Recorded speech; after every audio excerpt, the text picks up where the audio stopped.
Food insecurity is also a big concern among our youngest neighbors.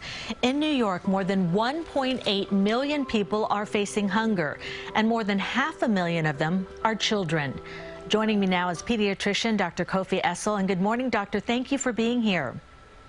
Thank you for having me. Now, as a pediatrician, what are some of the signs of food insecurity you look for in children or their family? I think this is a wonderful question. What I usually tell my colleagues around the country is that looking for a sign is actually a trap.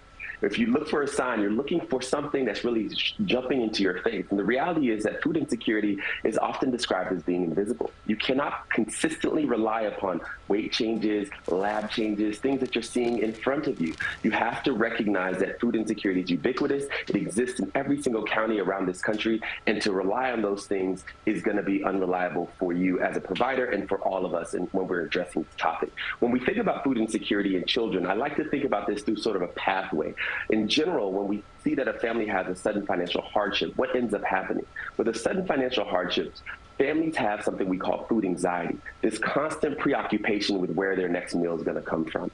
That oftentimes leads into a decrease in the quality of food when they've done everything they can to stretch their dollars. Now you see the quality of food begin to decrease, the variety decrease, the desirability decrease. Families purchasing items that they know they're going to eat and not try to buy a variety of different foods because they don't want to waste their money. The last thing that you tend to see after the quality of food decreasing is the quantity of food beginning to decrease. First with the parents, right? They will decrease anything that they can in order for their children to be able to eat more. And then lastly, with children. I always tell my colleagues around the country, even though children are facing a deprivation of food all the way down this journey, we have to recognize that that stress that's in the home is felt through this whole journey for every child that's in this experience. Let's talk more about that. How can food insecurity impact a child's health and development? When I think about the role of food insecurity affecting one's health and development in children, I like to think through the lens of stress, especially this term that we use called toxic stress. When families and individuals are experiencing food insecurity, we need to understand this. Food insecurity typically doesn't travel by itself.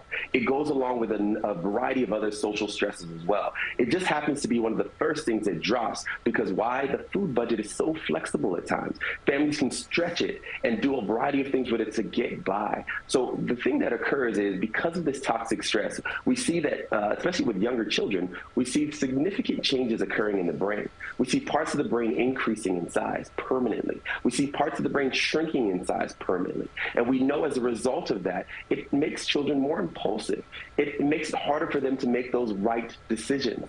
We know that it impacts their ability to focus in the classroom. We've seen its role in affecting their development. It increases ER hospitalization rates, ER rates and hospitalization rates at the same time. We see all of these things across the board being children being affected by these as a result of these increased stressors that are occurring in the home. Dr. Essel, such good points. Thank you so much.